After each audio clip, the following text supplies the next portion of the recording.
welcome back to Wine and Chill, your home for all things legal shenanigans and millennial adulting. If you're new here, I'm Stephanie, your friendly neighborhood lawyer. Well, not your lawyer, which brings me quickly to our disclaimer. By watching this video, you understand and acknowledge that this video is for entertainment purposes only, and you also consent and agree that you have read the full disclaimer down below in the description box. All right, so let's get started. We kicked off last week our wine, what did I decide on? Wine and Lawsuits Wednesdays, where I gave you guys 3 options to vote from. There are a lot of votes for the Dominion versus Sidney Powell case and the Tracy Chapman versus Nicki Minaj case. So we're gonna do both. There were 3 options. Most of them were split between those 2, so we're gonna do both. And today we are going to do Tracy Chapman versus Nicki Minaj, or Onika Mirage, as you know, her name is actually, which you guys know this. So today we are gonna focus mostly on the fair use portion of this case. This case was settled just last week. It has actually been going on since 2018. So since it's been going on for that long, we do have the original complaint as well as Nicki Minaj's response to the complaint. And then they both actually filed for motion for summary judgment on different parts. And then the court actually ruled on that back in September, partially. So we are gonna go through the court order because the court order, as usual, does a really good breakdown on who said what, who's claiming what, and then what the court ruled. Let's look at the court order. As usual, I'm gonna scoot to the side a smidge. As usual, everything will be displayed right here to the side of me so you can read along, and the case will be linked below in the description box. Cool, so let's get into the court ruling.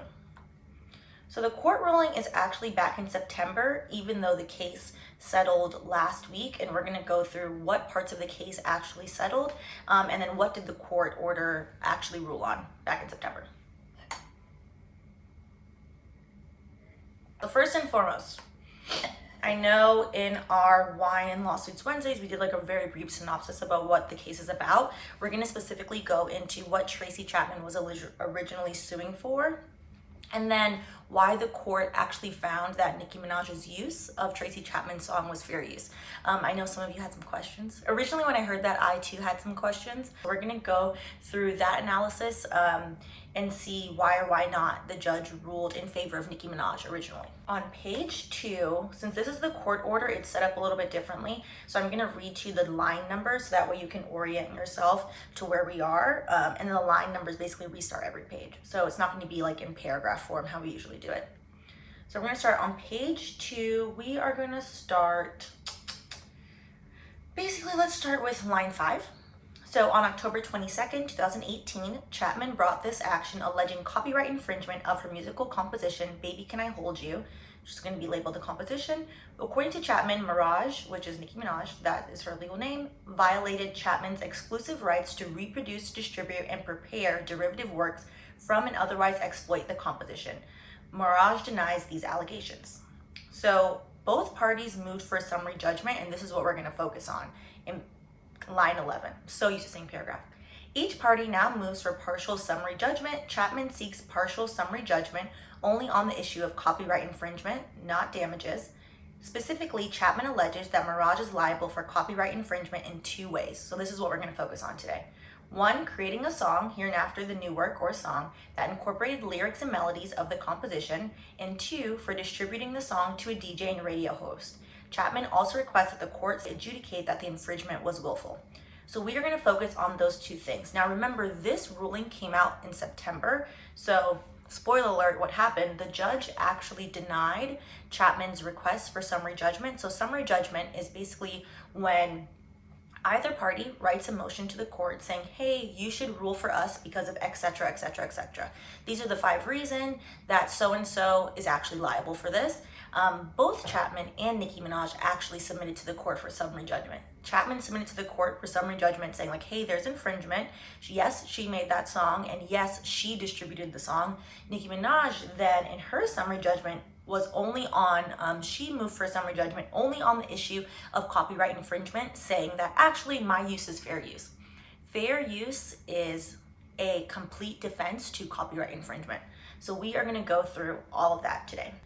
So for any of this to make sense, We need to back up for 1 second in the history of sampling. Nicki Minaj is not the first person, nor will she be the last artist to sample from other artists. This is common practice, particularly in hip-hop music and hip-hop culture. It's something that, you know, is basically ubiquitous with hip-hop. A lot of the songs are sampled, and the original lawsuit that set the precedent to case is actually the Campbell case by Campbell, as in Luke Campbell from 2 Live Crew.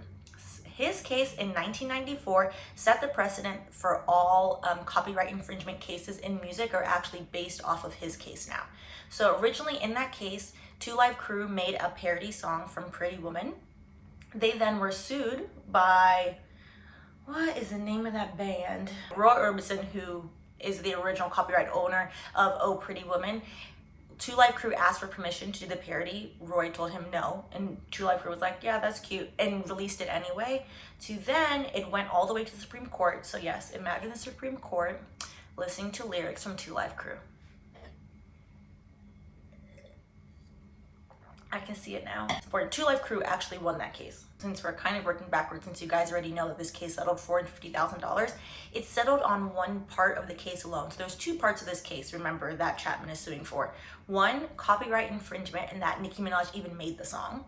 That's one. The second, that she distributed the song by giving the song to DJ Flex. The second part, the judge didn't fine for and actually pushed the 2 parties and then said, okay, there are material issues of fact here, so this is gonna have to go to trial. That is what Nicki Minaj just settled for, the $450,000.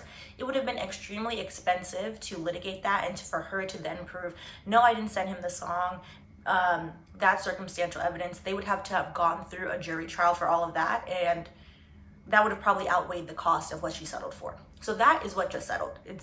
That's settled. The judge didn't rule on that issue. We're specifically going to talk about what is fair use, what is a derivative work, and why artists are allowed to sample music, and generally speaking, how does it work in a practical sense? What is a derivative work? So a derivative work is based on or derived from one or more already existing works. Common derivative works include translations, musical arrangements, motion picture versions of literary materials or plays, art reproductions, abridgments, and condensing previously existing work. A good example of this is in law school, when we covered this case, we did like the Jeffrey Koons case, which Jeffrey Koons, with a K, is a very famous artist that does a lot of artwork collages. That's basically his style. He takes collages of other famous works and then recreates something new. The recreation of something new and using something existing to make something else is the derivative work. So here, since Sorry, which is Nicki Minaj's song, sampled part of Baby Can I Hold You, it is a derivative work of Baby Can I Hold You. As the copyright owner, so Tracy Chapman, she has a set of rights as the copyright owner. She is allowed to make other derivative works. She is allowed to distribute the work any way she sees fit, allowed to commercially profit off of the work, ownership of the work, etc. She's suing Nicki Minaj saying, hey, by making that work, you are taking money from me. Which the judge is going to get into that, and I personally agree with what the judge is saying, but it's going to be very interesting to see. So how does this generally work? So let's move. Jasmine and I were talking through the case, which that was interesting, and shout out to Jasmine for this. Her background, she used to work in the music industry. So the immediate reaction of some people is like, oh, well, why don't you just ask for permission, before you record? The practical answer to that is that Jasmine pointed out, which made a lot of sense to me when she said it, artists record so many songs that never see the light of day. So generally speaking, they'll record the song and then they'll find out who's the copyright holder. Let me ask them for permission to sample. What was ruled and what is the rule? You have to have permission to then exploit the work. Fair use just shields you from liability. So fair use only comes up when someone sues you. And then you say, oh no, fair use, you can't sue me. I'm not liable for this because I fall under the fair use exception. You have to still get permission. They're settling on the fact that Nicki Minaj is saying she didn't give him the song, and Tracy Chapman is holding on to the fact that she's alleging that Nicki Minaj did give him the song, therefore violating Tracy Chapman's distribution right. So they just settled on that for $450,000. So we'll get that out of the way, and then we'll talk about fair use. So we're gonna scroll down to page 10, line 4, or let's start at the beginning. So line 1, copies of Instagram and Twitter posts made by DJ Flex on August 11, 2018. The post states, Also, me imagining an attorney reading this out loud with full fervor really gives me great joy. Shh. Tonight, 7 p.m., Nicki gave me something! Exclamation, exclamation, exclamation. At Nicki Minaj featuring at Nas, not on her album. Gonna stop the city tonight. Many exclamation marks. So now they are talking about, we're not getting into an evidence lecture, but if you are in law school, this is a great synopsis and a great way to quiz yourself on some of the rules of evidence and whether or not you fully understand what they are. I don't want to bore you, so I'm not going to go through it. So if you go up for a second to page 7, line 1, I was surprised, this is Nicki Minaj, I was surprised to learn that Flex played Sorry on the radio that evening. I have no idea how he obtained the recording. He did not obtain it from me or, to my knowledge, from anyone I know. So she held on to the fact that she was originally going to give him the recording. She didn't give him the recording. And the version that DJ Flex has, actually a mixed version, not the mastered version, that she wanted to send to Chapman to show Chapman, hey, this is probably how I'm going to use the song, so that way you can hear it, please approve it, so that way I can move forward with it. There is no record of Mirage sending DJ Flex a copy of the latest mix on that day. So neither party has any record that she sent it to DJ Flex. She, as in Nicki Minaj, who then held that she never gave it to him, somebody else gave it to him, she doesn't know who, so she should not be sued for that. That is the second part of this lawsuit, and that is what just settled. So basically, to wrap that part up, just so we can get into it, why would she settle if she's saying like, hey, I didn't give it to him, I shouldn't get sued for this? Because to litigate that in court would cost her more money. It would cost her more money to pay her attorney's fees, to go to a jury and be like, hey, Tracy Chapman has, according to Nicki Minaj, no evidence to show that I gave it to him. So that is what just settled that second prong, because remember, we're looking at fair use about whether or not she could even make the song, and secondly, did she violate Tracy Chapman's distribution right? According to the court, they never ruled on the issue of whether or not she violated Tracy Chapman's distribution right. So technically, because it's settled, when you write a settlement agreement, there's always language in there that says you cannot re-sue me for the same thing, because then it would just become extortion, to be honest. So that part is settled. That part, we don't have a basis of fact or basis. There is no ruling on that, which is unfortunate. It would have been interesting to see a ruling on how does that work? Like, who is technically liable if someone leaks something, but you're saying you didn't give it to them? Also, it would be interesting. It is interesting that Tracy Chapman is going after Nicki Minaj when throughout this, what the judge is saying and what they're both saying, they kind of need to push DJ Flex onto who the heck gave it to him. Because in the lawsuit, all he's saying is one of his contacts gave it to him, and that it wasn't Nicki Minaj, but he doesn't say who gave it to him, which I think is interesting. So let's go through fair use now. We are on page 22. What are the 4 factors of fair use? Here we go. Mind you, these are all from the 2 Live Crew, Uncle Luke case from 1994. Number 1, the purpose and character of the use, including whether such use is of a commercial nature or is for nonprofit educational purposes. There is a larger part of number 1, which the more important factor of number 1 is the use transformative, which that's what the crux of the crux of this issue is on. So we're going to talk about that. 2, the nature of the copyrighted work. 3, the amount and substantiality of the portion used in relation to the copyrighted work as a whole. 4, the effect of the use upon the potential market for or value of the copyrighted work. So these factors are not to be treated in isolation, instead must be explored and weighed in light of copyright's purpose. The Supreme Court has found that transformative uses lie at the heart of the fair use doctrine's guarantee of breathing space within the confines of copyright, because such work generally further the goal of copyright to promote science and the arts. So in this part, we're focusing on the arts. All right, so first factor, here we go. First, courts ask whether the use of commercial nature, so we're on line 21 on page 23. Secondly, they ask whether such use is transformative. Next sentence, a use is considered transformative only where a defendant changes a plaintiff's copyrighted work or uses a plaintiff's copyrighted work in a different context, such as the plaintiff's work is transformed into a new creation. The more transformative the new work, the less important the other factors, including commercialism, become. Remember that. This is the most important factor. So, you should see for yourself whether or not you think the work is transformative. So with that, you can listen to Tracy Chapman's version, which I'll link below. And I'm not gonna list the infringing version, but you could YouTube it, it's there, it's on YouTube, I listened to it. You can listen to Sorry and see what are the major differences between the original song and the new song. Is the original song transformed? According to the judge in this case, the answer to that is yes. And the judge makes a big deal about the fact that Nicki Minaj intended to license the work, that she didn't try to go around it, that she was going to pay for it. The judge is holding on to the monetary aspect, which I completely understand, but I think by focusing solely on the monetary aspect, they're ignoring what Tracy Chapman's real contention and real gripe is, that she just doesn't want people meddling with her stuff. Which, as an artist, what are your opinions on that? I'm always curious about like what the public perception is. Yes, there is a great utility, particularly music. It would decimate the music industry if samples weren't allowed. Of course, completely get it. But as an artist, what would be, because I know there are some artists on here, what would be your thoughts about letting other people use your work in whatever way they want? I think it can be positive, but I think it can be negative as well. Like, it depends. Like, all of a sudden, I don't know. I think it's a curious question on like what's more important, the greater good to create new things, or the integrity of copyright, which is, well, what's the incentive for somebody to have their copyright? So I think it's interesting, you know, towing the line and playing back and forth. So we're gonna go to line 11. On page 26, Chapman has requested samples of proposed work before approving licensing requests herself because she wanted to see how her work will be used before approving the license. Yet Chapman argues against the very practice she maintains. A ruling uprooting these common practices would limit creativity and stifle innovation within the music industry.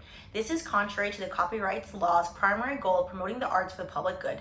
This factor thus favors a finding of fair use. So, fair use being, it shouldn't, what the court is basically saying, which makes sense.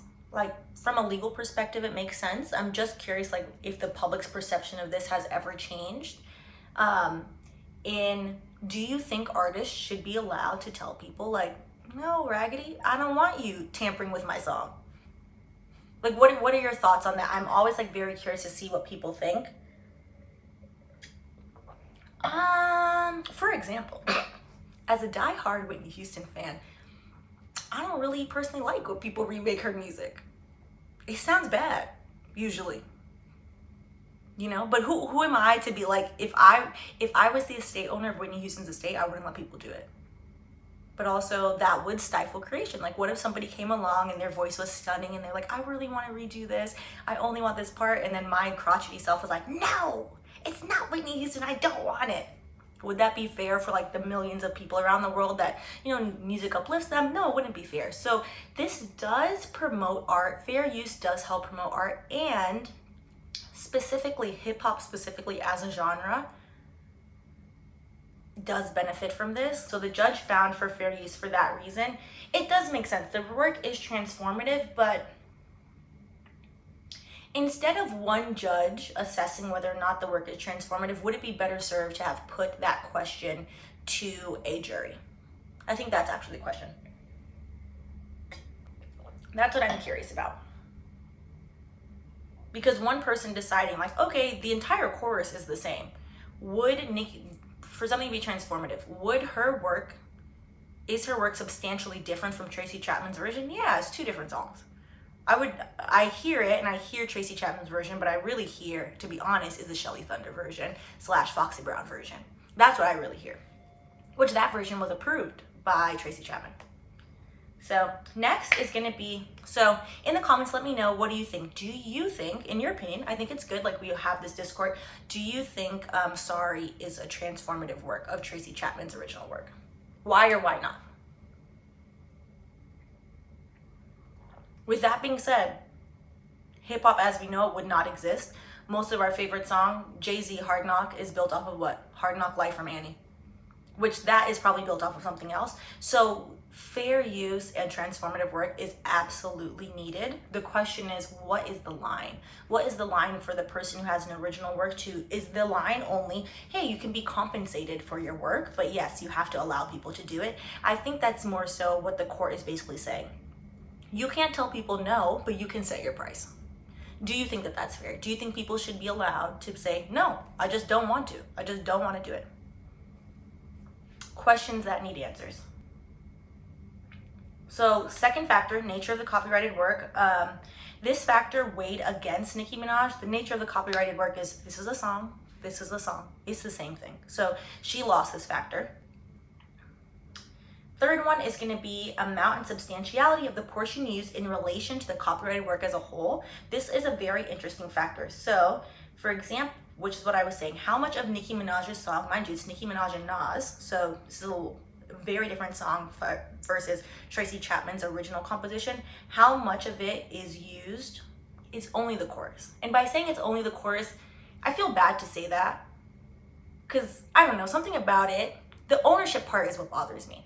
From a personal level, not from a legal standpoint, but from a personal level, I'm just like, how are you gonna really tell somebody that everybody gets to use your stuff? But it's not for free, that's the point. I think the point is the monetary incentive is there. No one is saying that Nicki Minaj didn't have to pay her. That's not what this case is about. This case is about whether or not Tracy Chapman can sue Nicki Minaj on top of rejecting it. Whether or not she can hold her liable. And the answer the judge found was no. So this factor calls for thought not only about the quantity of the materials used, but about their quality and importance too.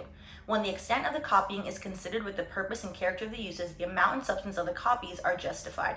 Indeed, this factor will not weigh against an alleged infringer even when he copies the whole work if he takes no more than is necessary for his intended use. So,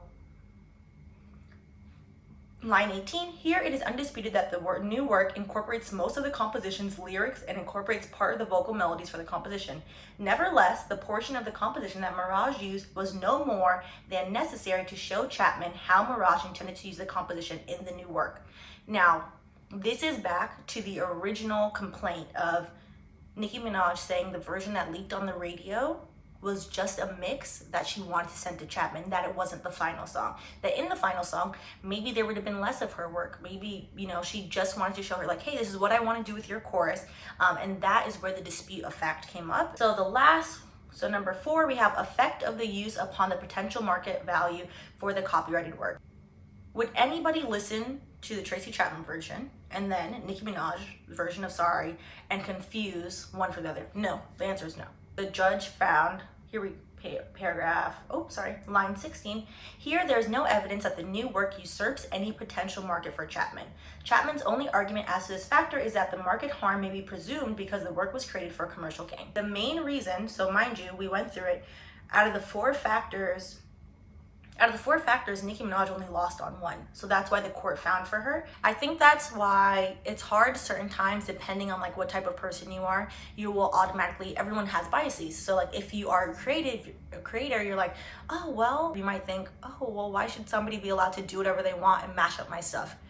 Well, on the flip side of that is what is the greater good for everybody? And the way the law is designed, it's supposed to look at how do we apply this on a wide scale to everyone?